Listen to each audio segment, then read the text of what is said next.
Next on WoodSongs, it's part 2 of our celebration of Appalachia and the music of the mountains with Daryl Scott, John and Patricia Adams, and the legendary Emmylou Harris. A country boy set out to see the world. Remember when those neon lights shone down. WoodSongs is made possible by Visit Lex.com, providing information and activities to visitors of historic Lexington, Kentucky. The Martin Guitar Company in Nazareth, Pennsylvania, making handcrafted acoustic guitars since 1833. The Deering Banjo Company, providing American-made banjos for front porch pickers and professionals, online at deeringbanjos.com. And by Fransky String Instruments of Prairie Village, Kansas, online at mfstrings.com.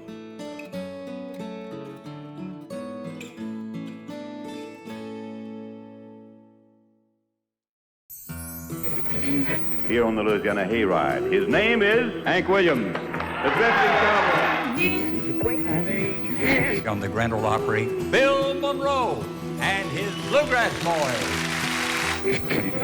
Hi, this is Bruce Horns. Hi, this is Kevin Moe. Hey folks, this is Bela Fleck. Hi folks, this is Sam Bush. Hello, this is Odetta. This is Joan Baez, and you're listening to the WoodSongs Old Time Radio Hour. And now, gather the family around and sit back in your easy chair.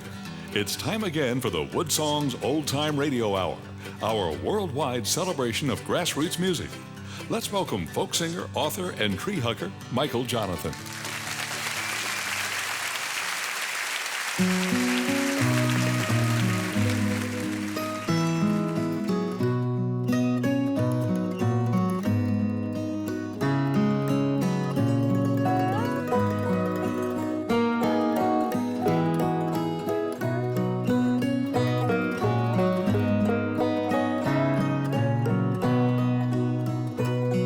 There's thunder in the starlight on this Appalachian heat. Moonlight casts a shadow where mountains used to be. Someone took a fountain pen and let the mountain go, and the earth began to rumble down Appalachian Road.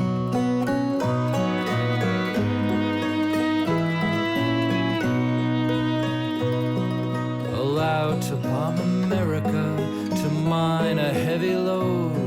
With the power of Hiroshima, a mushroom cloud arose. Every week they dynamite these mountains for the coal and detonate creation down Appalachian Road.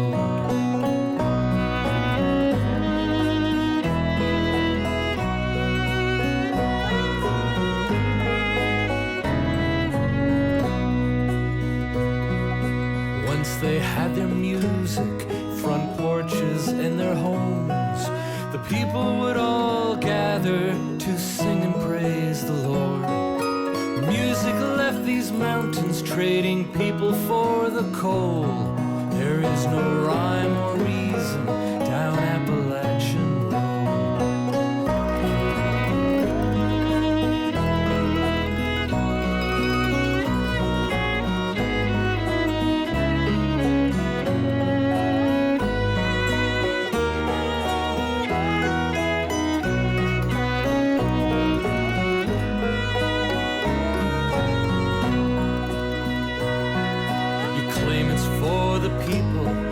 Support their families. You chase away the tourists so no one else will see. Deceit and destruction are the seeds you sow, and you plunder down the hollows of Appalachian Road. Can we save a mountain with words and with a song?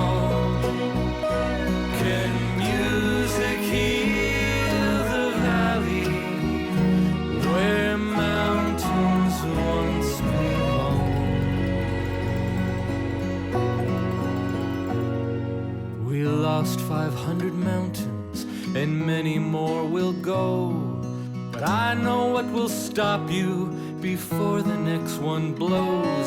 Just strap you to a mountain you're planning to explode, so you can blow yourself to pieces down Appalachian Road.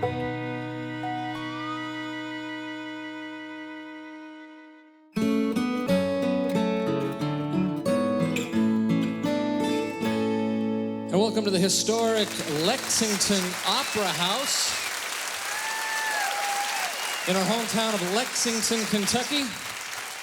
We are the gateway city to the beautiful Appalachian Mountains, the crossroads of America's folk and bluegrass music. So much wonderful art and music is created in this region, especially from these mountains, and that's what we're dedicating to broadcasts. If you weren't with us last week, we encourage you to visit our website, click on the archive page, and look at show number 614, because there you would see the beginning of this two-part episode where we are celebrating the beauty and the majesty and the passion of these Appalachian Mountains that are being threatened, being blown up, being destroyed, being dismantled over the last couple decades, and the problem is getting even worse. And so that's what we're looking at. We're celebrating a community of people that needs to be saved, that deserves to be saved. We're doing it in the voices of great and wonderful artists, including the legacy artist that is here for both broadcasts. She's here on this show as well. She's got her band with her, and she's going to do a song called Blue Kentucky Girl. Please welcome our friend Emmylou Harris to the WoodSongs, Old Time Radio.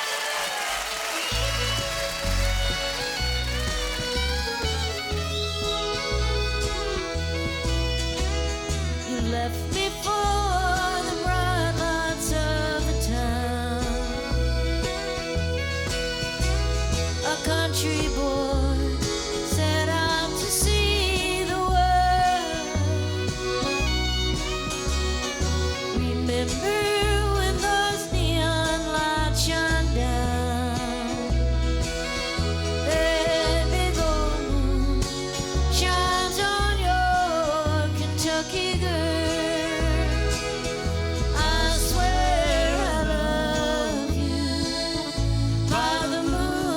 Above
Thank you. The voice of Emmylou Harris on our broadcast. Blue Kentucky Girl. Boy, that's a local favorite, isn't it? I guess so. Let me do some bragging on you. It's very hard for artists. Emmylou Harris, member of the Country Music Hall of Fame, 12-time Grammy Award winner, voted VH1's among the 100 most influential women in rock and roll. CMT, Country Music Television's 40 Greatest Women of Country Music, and you got the Billboard Century Award. I mean, that's... And I'm not even that old. Not a century older. And you're only 29 years old. You did that quick. Actually, in a few days, I will be 64. Can't believe it. Now, talking a little bit about your past, I thought it was interesting. Your dad was a prisoner of war. Yeah, in the Korean conflict. Yeah, and did that affect your dad when he came home? Or you finally No, actually, well, if he did, he kept it a secret from us. He came home pretty whole. I mean, physically and mentally and spiritually. I think he loved my mother. He wanted to get back to her. And I think he just had a really strong faith. And we were really, really lucky, though, because I know that he was a prisoner of war, and he was tortured because he was the senior officer, just happened to be the senior officer in the camp.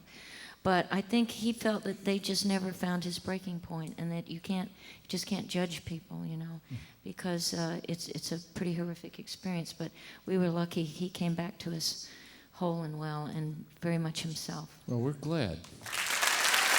Me too. Yeah, I bet.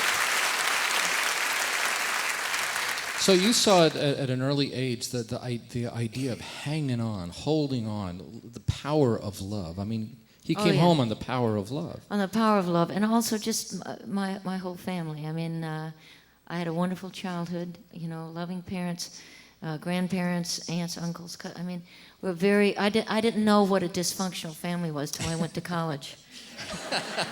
Then you found out. And I found out that everybody came from one, apparently. So when did the music bug hit you? Really, I guess I was in high school. It was like 64 or something, and there was a folk revival that happened in this country, and I was living. My father was stationed at Quantico, Virginia, and I could get WAMU from Washington University, Dick Sari playing folk music from 7 to 12 every night, and just turned me on to a lot, Baez and Dylan, and then a lot of the Carter family, a lot of the old folk blues. So I got a $30 K guitar, and just got a couple of books, and I still just know those 3 chords. That's all you need to know, especially if you've got a great band. Yeah, and you do have a good one. These guys are... The Red Dirt Boys. Chris Donahue on bass, Phil Madeira on accordion, the great Ricky Simpkins on fiddle and mandolin. You eventually made your way to New York, and you even got a gig at the famed Gertie's Folk City. Opening for everybody. Yeah. Well. But, there's a couple of brothers, John and Mike Porco, and they really helped me survive by just paying me $100 a week to play pretty much every night, just opening up for people. But that was pretty good for, a struggling folk singer. But yeah. I eventually left New York and, took a pretty circuitous route and mainly just lucked into meeting some great people. And here I am. And here you are, meeting Lexington, Kentucky on WoodSongs. And I know you're not here for that purpose. It's extremely generous of you and wonderful because you're giving your voice to this very important cause. But I want everybody to know that Emmylou has a brand new album out called Hard Bargain. She didn't know that I was going to say that. It comes out next month. Yeah. Thank you. So everybody can look for a Hard Bargain out there. Now,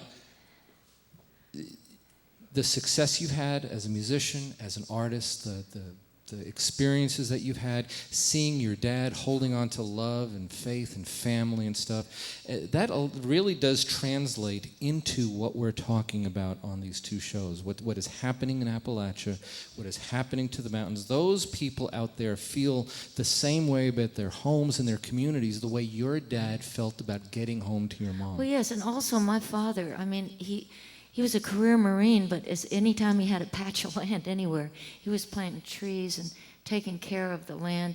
I mean, he instilled in us a love of animals, a love of nature, an appreciation for the land. I mean, I think in a sense, we've lost the sense of the word conservatism because it's about conserving the land and saving what is precious.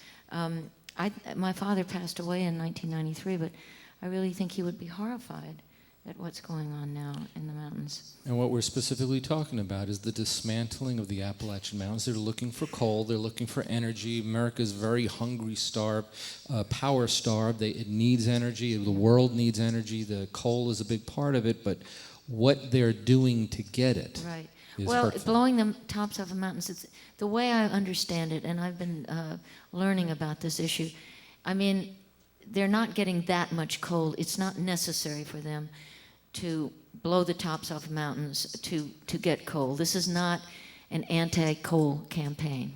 This is about the way they're going about it. And these mountains have been around for millions of years.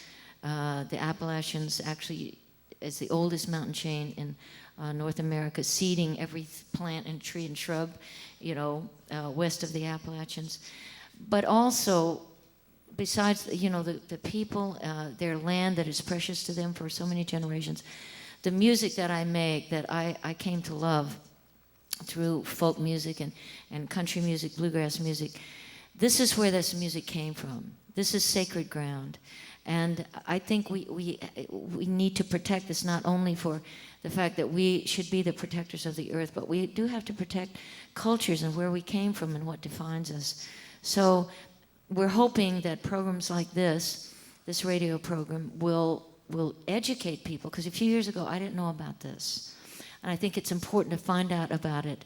And I think if we come together, we can actually maybe stop this before. There's been 500 mountaintops already that have been decimated that are never going to come back. Well said. Well said. Emmylou Harris is on our broadcast because we're celebrating the beauty, the majesty, the wonderment of an Appalachian mountain range that is slowly being dismantled mountain by mountain. Like she said, over 500 mountains have been detonated, scraped away, and destroyed. It looks like a visual Armageddon from the sky, and that's what we're talking about. Emmylou Harris is here with her music, her band, and her voice, and she's going to treat us to a song called Old Five and Dimers. It's Emmylou Harris on the WoodSongs, Old Time Radio. I spent a lifetime making up my mind to be more than the measure of what I thought others could see. Good-looking fast bucks are too far and too few between. Cadillac buyers and old five and dimers like me.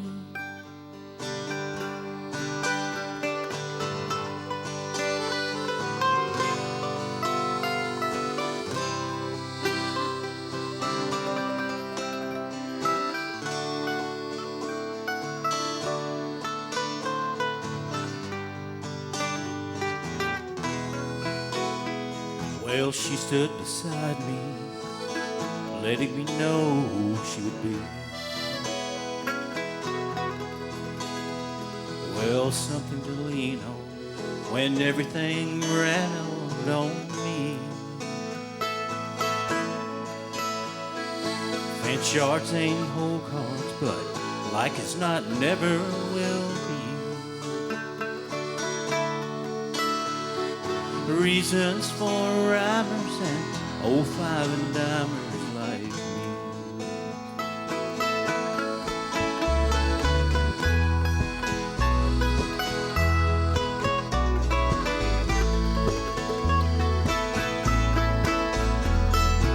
taken me so long. Now that I know, I believe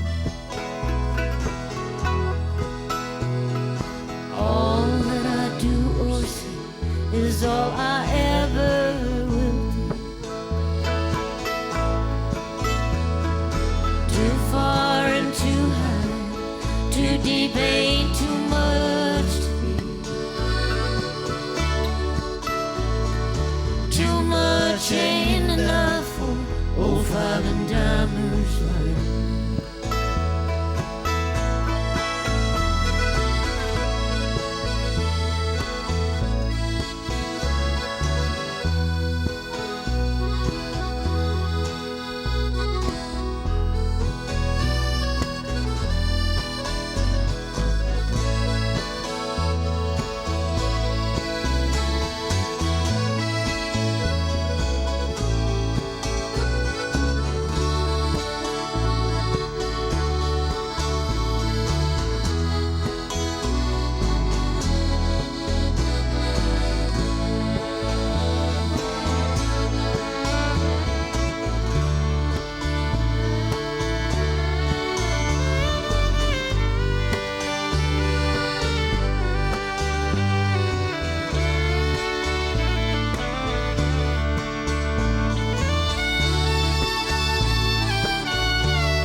Too far and too high, too deep, ain't too much to be.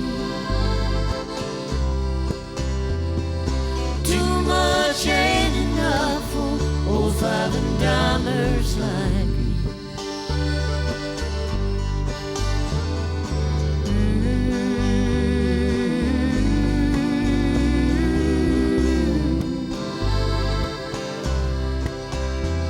And an old five and dimers, all I intended to be.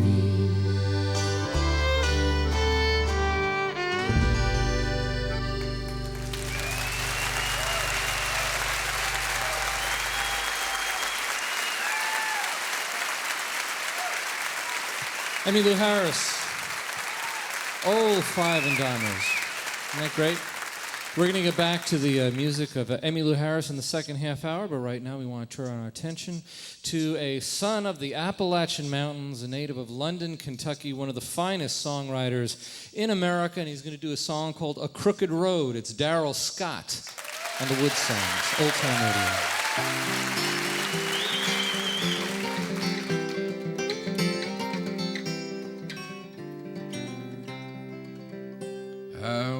Crooked road to get where I am going. To get where I am going, I must walk a crooked road. And only when I'm looking back, I see the straight and narrow. I see the straight and narrow when I walk a crooked road. I sing a lonesome song to anyone who'll listen. To anyone who'll listen, I will sing my lonesome song. And when I hear you singing too, the sorrow sounds hopeful. The sorrow sounds so hopeful when I sing my lonesome song. And a lonesome song will be my true companion when all else has been for singing of their own. And a lonesome song will fill my days with gladness, make joy out of sadness when I sing this lonesome song to you. Oh.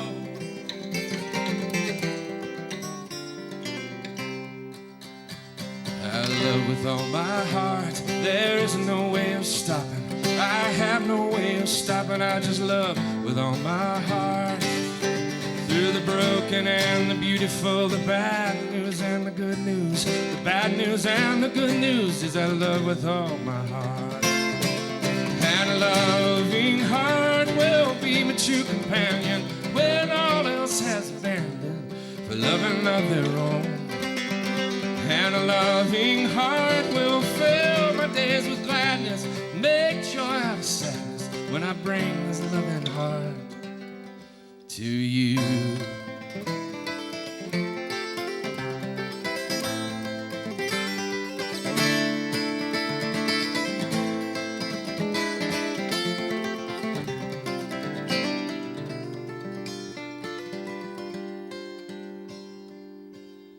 I long to be a happy man in this life that I am given.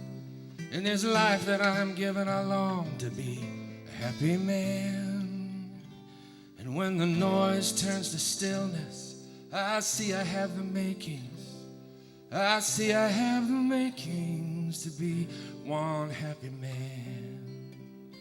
And a happy man will be my true companion when all else has abandoned the happy of their own. And a happy man will fill my days with gladness, make joy out of sadness when I show this happy man to you.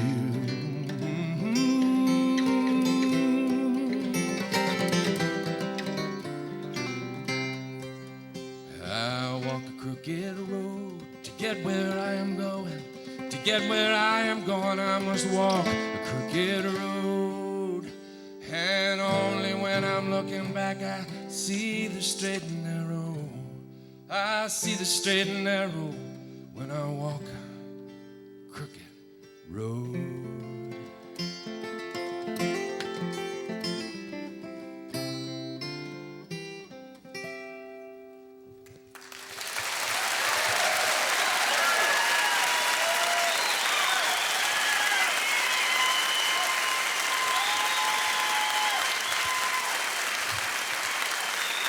Daryl Scott, A Crooked Road. Thank you very much, Daryl. It's so great that so many artists come out, and we're doing a broadcast celebrating Appalachia, celebrating the mountains, the communities of the mountains, and what is happening to them. They are being blown up, obliterated, dismantled one by one over 500 mountains across of Appalachia. A landscape the size of the state of Delaware gone forever. It's as if a nuclear bomb the size of the bomb over Hiroshima is detonated in the mountains every single week to destroy them, to get to just a little bit of coal. And like Emmylou so eloquently said, this is not a show about coal or about coal mining or the miners or the families or the coal mining communities that depend on it for their living. It's about a certain one thing that is destroying these mountains. And I have to say that the reason that we're doing this show is because I saw a documentary called Coal Country, which is one of the most fair and balanced, I don't want to sound like a news channel when I say that, but it is one of the most fair and properly presented portrayal of coal, both sides equally. This wonderful documentary that really used music heavily to bring the message of love for the mountains. And that's where this WoodSongs broadcast got its idea, and we're very fortunate to have the executive producer of Coal Country, Mari-Lynn Evans, here. How are you? Thank you so much. It's really an honor to be here, Michael. Thank you. What a big idea, what a big project, but you also did this wonderful PBS documentary series called The Appalachians that was also... Thank you. So the idea of the mountains in Appalachia is very near and dear to you. It's my heart and soul. I grew up in a holler in West Virginia. My family came here 8 generations ago from Scotland and Ireland and settled like so many of the people of Appalachia. And to witness the destruction of your home and all that you hold near and dear to you by this practice of mountaintop removal mining, which is the only reason it's done is because it's the cheapest way and uses less workers for the coal companies. But what it's doing is it is poisoning the air and water and land of Appalachia. Our communities are now ghost towns because people cannot live under these mountaintop removal mine sites. And let's make it really clear. Your documentary is not against things like power companies. We need power companies in order to be able to watch your documentary in the DVD player. You're not against coal as a source of energy. It's this one particular practice. This one particular practice of mountaintop removal coal mining, I think, what I understand as an Appalachian and a proud Appalachian, and what people understand when they see it, is that this mountaintop removal mining is not about coal, as you say. It is about the destruction of the Appalachian Mountains, our land, and our people forever for the profits of the coal industry. And historically, that has been a conflict in Appalachia because our natural resources are so great. But our natural resources have been taken, and so little has been left behind, yet we of a people have survived. And today, the people of Appalachia are standing up, as they have through generations, and said, I am here to protect my land, my place, my home. And I think that's a message that people understand. Well, I appreciate you being here, Mari-Lynn. Thank you so much. And good job on the Coal Country documentary. Absolutely beautiful. If you want to know more about the Coal Country documentary, we encourage you to visit our website. Go to woodsongs.com. If you click on the archive page, this is show number 615. You can find out information about her project, about Emmylou Harris, about Daryl Scott, all the artists on our show. And we've got more guests, more music, more information about the Appalachian Mountains. We're going to be back right after this.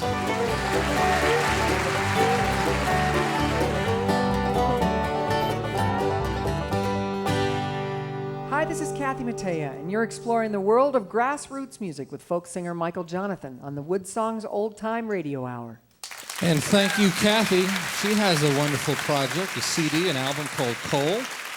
So this subject is not new ever since the days of Emmylou Harris and so many other early country stars. The subject of our show about coal and Appalachia and the beauty of the mountains is certainly not new. And we're grateful to the many radio stations around the world that air our show. There's over 500 radio stations airing WoodSongs, almost one radio station for every mountain destroyed by this project. And we do want to be thankful. Unlike the mountains, our affiliate base can grow and increase. And we want to welcome a station that is very important in Washington, D.C. Emmylou Harris referred to them earlier in the half hour. WAMU in Washington, D.C. is a brand new affiliate, and we want to welcome the listeners out there. We're playing banjo to Barack out there, I think, now. So that's kind of nice. We have a very special guest here that I got to read his book. It's called A Force for Nature, and it's about the history of the NRDC, the Natural Resources Defense Council, and he's one of the founding members, and he's here with his wife, Patricia. Let's welcome John Adams back to the stage.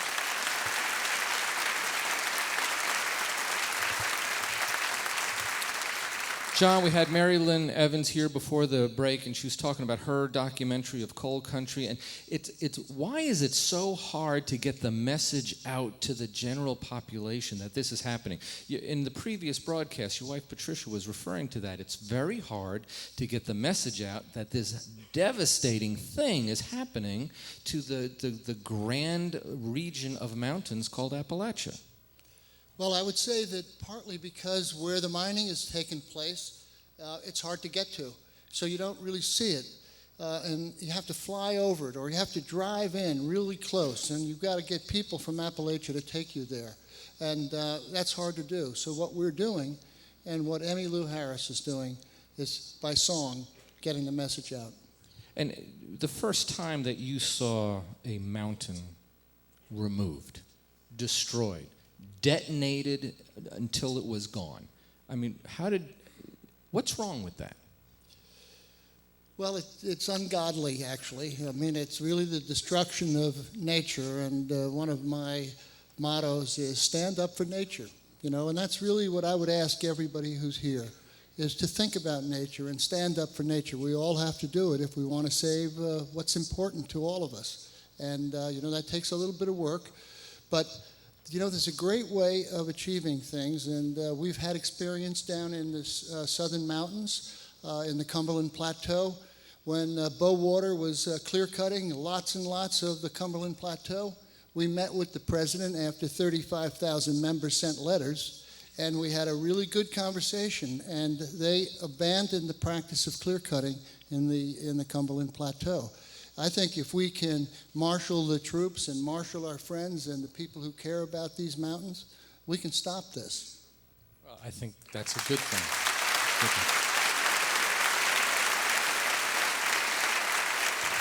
And I know your wife is very passionate about this subject because she's from that area, and we're going to talk to her in a second. But right now we want to get the spirit and the feeling of what was happening to these isolated communities in the mountains over the years as these different practices was affecting them and their families. And we're going to dip into a song, a classic song called That 25 Cents That You Paid, in the a cappella voice of a good friend of ours, a daughter of coal miners, and she came all the way from Virginia to be with us. Please welcome Molly Andrews to the stage.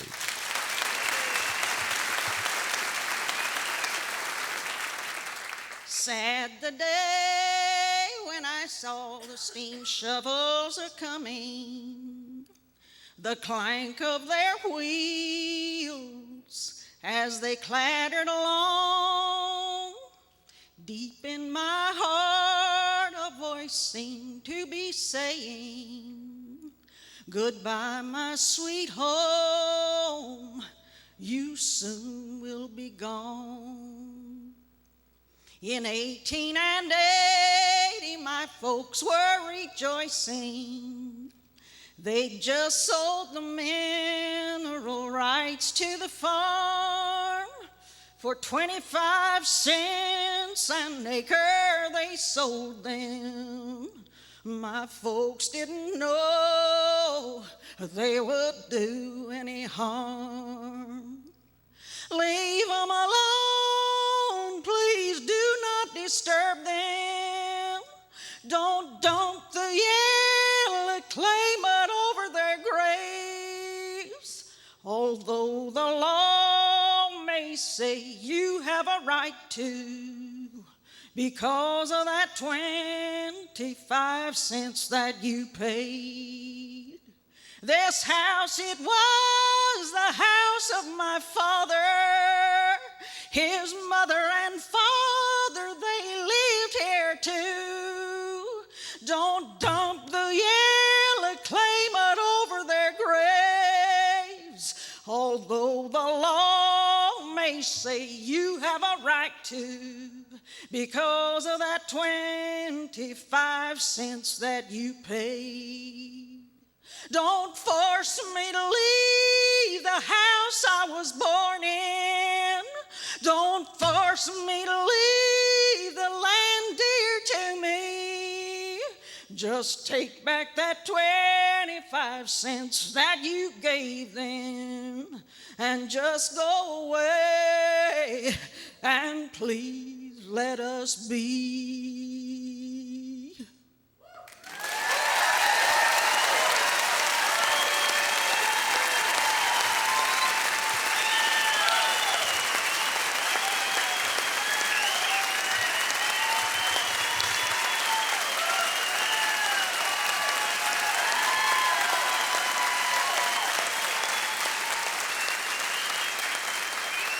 There's the voice of Appalachia in the song of Molly Andrews, That 25 Cents That You Paid. And we're here with John Adams and Patricia Adams, founding member of the NRDC, Natural Resources Defense Council, author, educators, environmentalists. John, you were talking about something that you said that we need to love nature.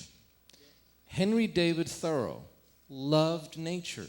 He was a pencil maker, which meant he had to cut down trees to make the pencils that he was making. Nobody's going to say that he was like anti-nature. So there's nothing wrong with being a good husband to Mother Earth, of using nature to make life good and better, right? Of course. We all do that, and we're all going to have to continue to live, and there's going to be a lot more people in this world. So we need to start figuring out how to run our life in a more conservative way. And I think we shouldn't be going to the ends of the earth for energy. We should be figuring out how to use nature in a better way. And so I think there's a happy meeting here if we can only get to it. And we shouldn't be making the earth look like the end, which is what happens with mountaintop removal. Now, your beautiful wife, Patricia, you are from the Appalachian Mountains, and this is a very heartfelt thing. I mean, you must hear like Molly Andrews sing that song, and you must have a lot of images going through your own background. And she's also the author of the book. And she is the co-author of that wonderful book. Yes. As I said earlier, I did grow up in the western North Carolina mountains, and the music is, I think, in all of our bones who grew up here and know it. We feel it strongly. But there's a great quote I heard. I just want to say, you cannot use the earth as your supply house and then as your sewer. And I think mountaintop removal is just that in that sense. We're reaping from the earth, but also using it as a sewer. And in working on this book together that John mentioned, I will say, I used to, I'm not a lawyer, and John and I are partners, but I didn't work at NRDC, but I interviewed a lot of people for the book that had worked at NRDC. And I used to say, environmentalists can be very gloom and doom. But in fact, people have great faith in what they can do. And at NRDC, often people started small with a small idea, but they always thought big.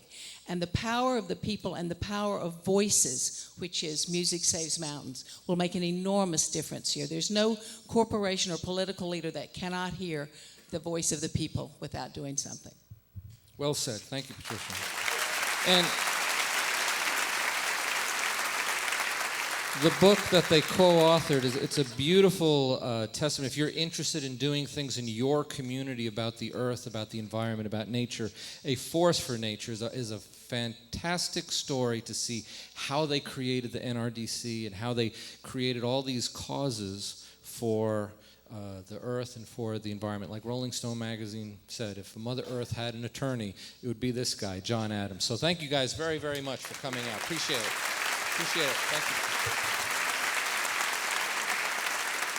So obviously in music and in song, we celebrate these mountains because it is important, because it is passionate, and nothing could be more passionate than a great song like If I Be Lifted Up in the voice of Emmylou Harris on the WoodSongs, Old Time Radio.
Emmylou Harris and I Be Lifted Up. So, Emmylou, we've been really pursuing this idea of celebrating the mountains and what has been happening out there. If you could tell our audience one thing, from the heart, what do you want them to know about what's happening to the mountains of Appalachia?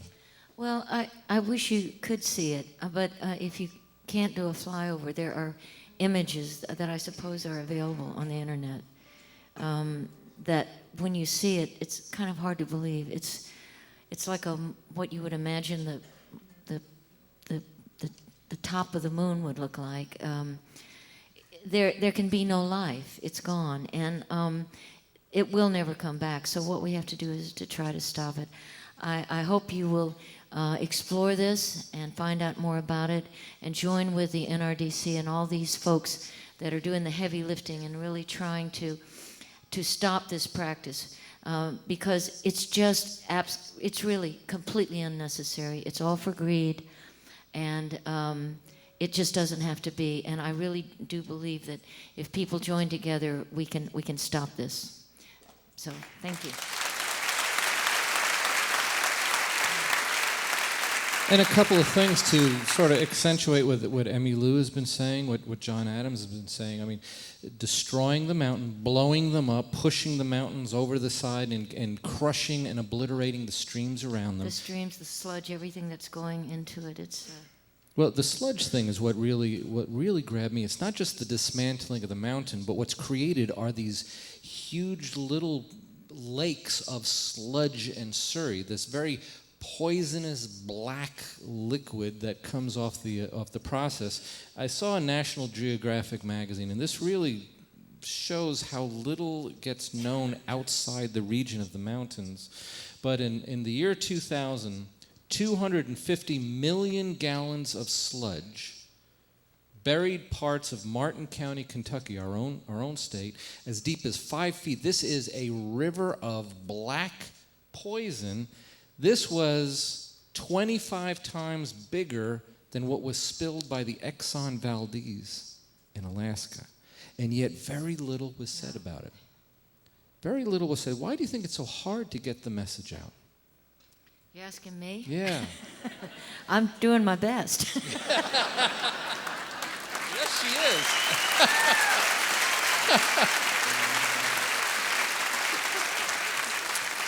But music and musicians have a voice to get this thing out. We're really trying to get more of, especially the country music community, because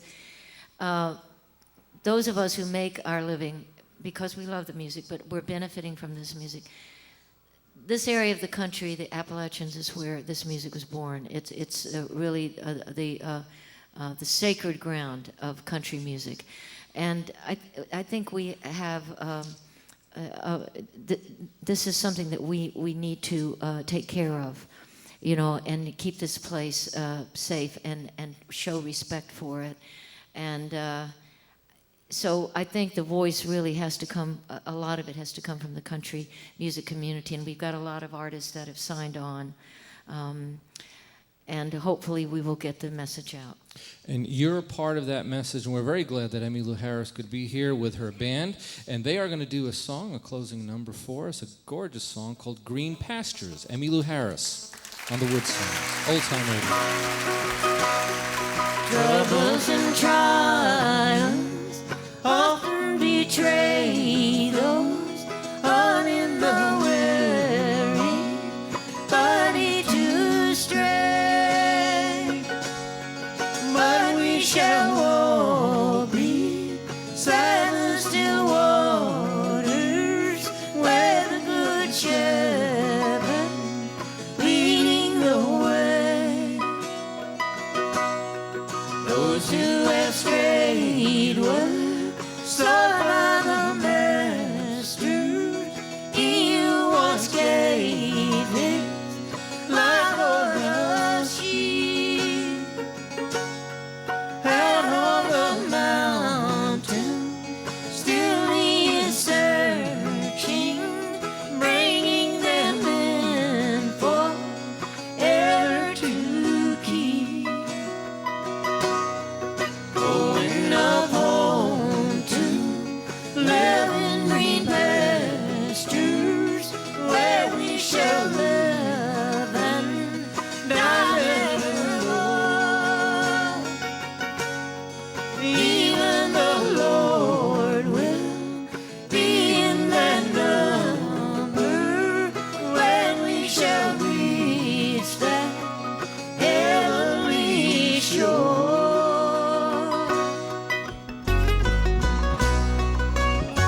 Emmylou Harris, Chris Donahue on bass, Phil Madeira on accordion and guitar, Ricky Simpkins.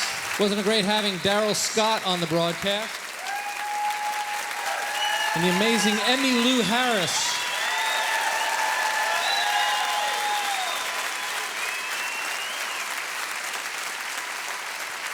If you want to know more about the subject of mountaintop removal, you can find out things like in John Adams and Patricia Adams' book, A Force of Nature, especially the documentary of Coal Country. It's such an amazing look. You can visually see what we're talking about. Over 500 mountains destroyed, more being destroyed. Over 2,000 miles of streams destroyed, and there's more being destroyed. Hometowns, communities, the cancers, the sicknesses, the loss of tradition, life, family, passion, neighbors, community, a lifestyle that built a wonderful country gone, flattened, the size of the state of Delaware, gone forever. Every week, enough dynamite is exploding these mountains apart. It's bigger than the explosion over Hiroshima in Japan during World War II. That's happening here, within reach of you. And it's things that need to be changed. That's what we're encouraging by this WoodSongs broadcast, to consider the importance of the change. You know, John Muir was a great environmentalist, and he said, when one tugs at a single thing in nature, he finds it attached to the rest of the world. So wherever you are, just because it's happening in Appalachia does not mean that it's not affecting you in your hometowns and in your communities. It's affecting the water that spreads for thousands of miles underground. And it's a practice that will continue even in your regions if it's not stopped. Henry David Thoreau, I thought, said it best. The price of anything is the amount of life you exchange for it. There's too much life in the price of mountaintop removal. My name is Michael Johnathon. I'm a folk singer. I am a tree hugger. And we'll see you next week on the WoodSongs. Good night. You've been listening to WoodSongs broadcast number 615. Michael's there. Thank you for tuning in. There are so many talented artists that appear on our stage. It's very hard sometimes to pick the ones that appear on our TV broadcast. So what we're going to do is leave you with a performance from our huge online archive of past shows. We'll see you next time on the WoodSongs Old Time Radio Hour. In the deep dark hills of eastern Kentucky, that's the place where I taste my bloodline, and it's there I read on a hillside gravestone, you'll never leave Harlan alive.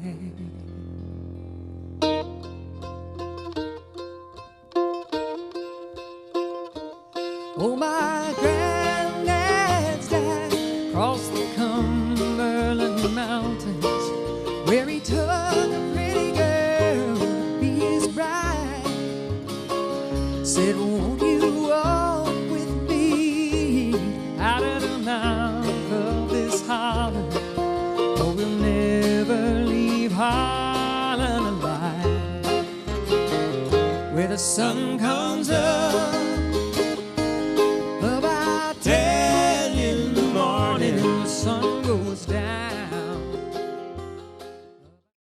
Closed captioning provided by Highbridge Spring Water. WoodSongs is made possible by Visit Lex.com, providing information and activities to visitors of historic Lexington, Kentucky. The Martin Guitar Company in Nazareth, Pennsylvania, making handcrafted acoustic guitars since 1833. The Deering Banjo Company, providing American-made banjos for front porch pickers and professionals, online at deeringbanjos.com. And by Fransky String Instruments of Prairie Village, Kansas, online at mfstrings.com.